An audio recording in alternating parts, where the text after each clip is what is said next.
When I think back on the story of my life, it includes some dark chapters. One of those dark chapters began when I was 6 years old. My parents were gone a lot, busy with political activities in Nicaragua where we lived. When I was at home, one of the chauffeurs in our home was trusted, was there before I was even born, and he was loved. But at the age of 6, he sexually abused me in my home. That happened for a period of 2 years. That changed the way I looked at life from that very early age. And I remember making a decision. The men were bad, and that I never wanted to have children. There was a violent change in the government of Nicaragua, and my family was in danger. So we moved to Canada, and that's where another dark chapter of my life began. I had this hole in my heart. I had this bitterness and hatred towards men, my parents, and just the people that didn't protect me when I was a little girl. There was no answers, no solutions. Because of all the memories and how my body felt, I wanted to punish my body. I decided that I was going to change the way I looked and felt. And anorexia was what I decided that it was going to happen. So at the age of 18 is when it got chronic. So the anorexia took me to a place where I said, okay, so this is slowly killing me. I decided that I was going to commit suicide. And I tried twice, different methods, did not work. So I said, anorexia, it's the answer. Starving myself was gonna do it. I remember just putting black curtains all over my apartment, closing the doors where the light was coming through. It was dark. So I just would sit in the couch day by day by day. And whenever I had a little bit of energy, I would grab my books, read, and just sit and wait. And I knew eventually I would not come back or would not get up again. But I heard somebody that said, go to Nicaragua, that you will meet me there. And when I heard that, I knew it was God, but I didn't know what that meant. And I called my mom and I said, I want to go to Nicaragua. The violence in Nicaragua had ended and my parents had moved back. That's where my mother had come to faith in Jesus. For a year, she and a group of her friends had been praying for me.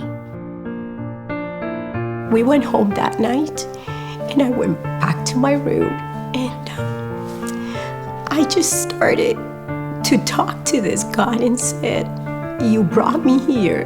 Where are you? I don't know you. Please come and save me. And I remember crying like I had never cried before. And I went to sleep. When I woke up the next day, I was a new person. I felt hungry for the first time. And I remember coming out and telling my mom, I'm hungry, give me some food. And so I remember sitting down, having beans and rice, and to me that was food that poor people ate.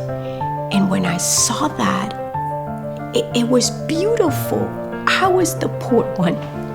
I was the poor one, the poor in spirit that needed to meet with God. And I ate that food, and then I walked outside in the garden, and for the first time, the sun, the flowers, everything was beautiful. But I did not understand what had happened to me until weeks after that. I started reading the gospel because I wanted to see who Jesus really is. And so reading the gospel was really what helped me understand what had happened to me and who I was now in Christ. I began to grow in my faith, but was still affected by these lies about men and about children. When I married Diego, I carried those struggles into our relationship. He would suggest something and I would say, no, that's wrong, we're going to do this. And he would say, no, this is what we're going to do. I said, no, this is what we're going to do. And it was constant fighting back and forth. I said, okay, so if I'm a wife now, what do I need to know about scripture specifically? And so I remember going into the computer, Googling and saying biblical wife or biblical womanhood. And the first link that came up was Revive Our Hearts. I had never heard about the ministry. I didn't even know what Revive Our Hearts was. So I clicked and it was an entire world in there. All the resources, all the things that they offered there. So I went and searched biblical wife in the site. And the first book that I saw that I wanted to read was Lies Women Believe in the Truth That Set Them Free. So I immediately bought the book and I started reading that book. And that helped me understand the lies that I had believed up to that time. Well, I remember where Nancy talks about several lies that women believe regarding children. So all this time, I thought I was in control, that I was not going to have children. So when I read that section in chapter 7, I realized that it was the Lord.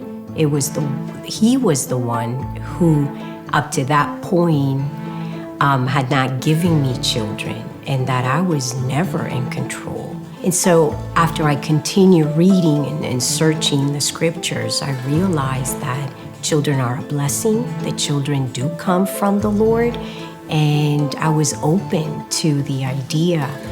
And then I knew this is something that if the Lord is awakening a love for children, and I'm not having biological children, is it a possibility that the Lord might want us to adopt children? So after praying a whole year, on a Friday afternoon, Diego came home and he said, I think the Lord does want us to adopt children. So we adopted our first 3 children. It was a sibling group. And then 2 years after, the agency called us and said that there was a baby, and Caleb was adopted about 1.5 years after that. And then we thought we were done, but the Lord had a different plan, and Mercy Lila came 1 year after. To see the children come home, I felt overwhelmed with joy, with gratitude, and just thankfulness that the Lord had heard my prayer.